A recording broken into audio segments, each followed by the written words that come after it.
Vamos aprender a usar, né? Sempre que você for pedir alguma coisa para o ChatGPT, a gente tem que entender o ChatGPT, que essa é uma diferença grande do ChatGPT para o Google, por exemplo. Porque o Google você vai lá, escreve o que você quer, e aí ele vai buscar os sites, as referências, da onde ele está encontrando. Então, por exemplo, se eu viro e pergunto quantas calorias tem uma banana, ele vai procurar lá um site, vai me botar o site onde tem a informação e botar ali na frente a informação que ele tirou do site. O chat LGBT ele vai responder para mim. É como se fosse uma conversa. É como se fosse, vamos lá, mais ou menos assim, é como se eu estivesse conversando com alguém que tem uma boa memória, já leu tudo que tinha na internet, lembra que ele leu sobre quantas calorias tem uma banana e te conta. Aí eu li que uma banana tem 80 calorias. Essa pessoa que tem uma excelente memória e está contando para você vai ser muito mais pessoal e direto do que o Google, por exemplo. Então, tenta entender o ChatGPT como se fosse um bate-papo, porque você pode comentar sobre coisas que você já perguntou.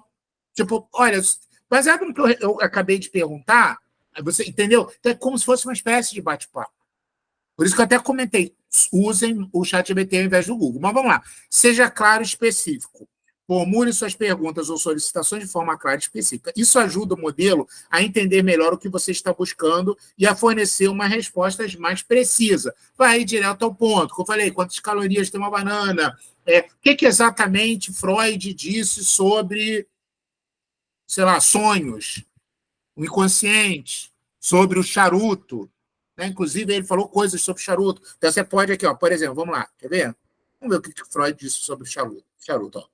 O que Freud disse sobre charuto? Olha como é que é bem específico. Eu vou perguntar, mas já vai me responder. Aqui, ó. E ele também responde tudo que Freud falou sobre charuto, né?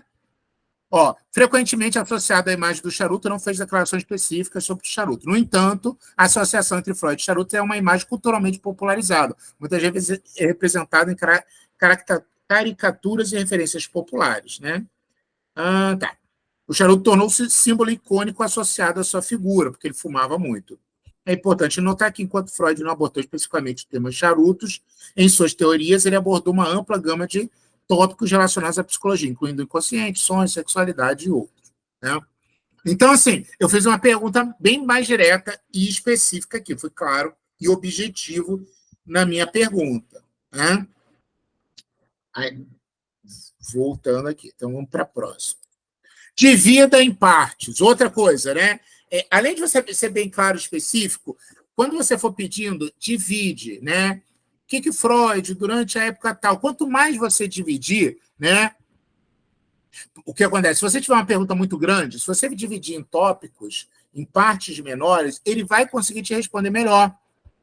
Né? E ajuda ele a processar as Professor? informações. Sim, pode falar, Alex. Olha só, por exemplo, a gente sabe, e a gente que estuda, né, que estudou Freud e tudo, que ele fez uma analogia da questão do charuto, tem uma analogia sexual, né?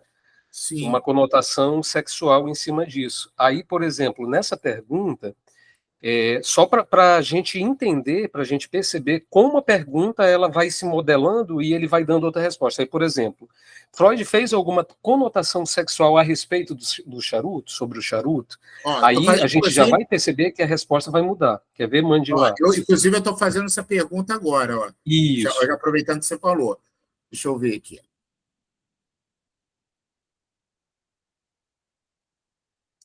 Não há evidências diretas de que Freud tenha feito uma associação sexual aos charutos, então, no entanto, é importante observar que Freud falou que a associação cultural entre charutos e símbolos fálicos pode levar algumas pessoas a especularem sobre a possível interpretação sexual dessa imagem. Mas não há registro que Freud tenha feito tal análise. Freud certamente analisou. Em resumo, tá. Quer dizer, eu lembro que tem uma frase famosa, né, que alguém teria dito, você fuma um charuto para Freud, né? E aí Freud falou, isso aí não é um ato fálico, às vezes charuto é só um charuto. Deixa eu perguntar sobre essa parte em específico, vamos lá, né? Algumas pessoas especulam um diálogo em que... Olha como é que é quase uma conversa. Que alguém teria mencionado que o charuto de Freud seria um ato fálico, né? Isso é verdade? Vamos ver o que ele vai responder. Sim, existe. Ah, e olha só, agora ele está respondendo exatamente sobre essa questão que a gente estava comentando, que o Alex estava comentando. Sim, existe uma anedota bastante conhecida que circula na cultura popular, alegando que Freud teria interpretado o charuto como um símbolo fálico durante uma sessão de terapia. No entanto, é importante ressaltar que essa história é mais uma piada ou uma criação da imaginação do que um relato histórico preciso.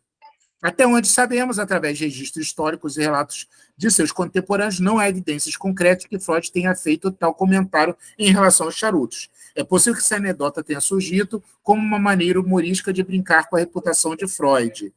Né? Então, assim, ele fala que não há nada teórico sobre isso, que isso circula como uma espécie de anedota, mas que não tem nada, nenhum registro sobre isso, né? Que era exatamente o caso que você estava querendo saber, não é isso, Alex? Isso. Legal você ter perguntado isso, porque vocês foram vendo como é que eu fui refinando a minha pergunta. Refinando a pergunta. Isso, e fui fazendo mais perguntas sobre a própria questão. E eu não precisei repetir a pergunta. Peraí, tem mais alguém que participa. Luciana, seja bem-vinda.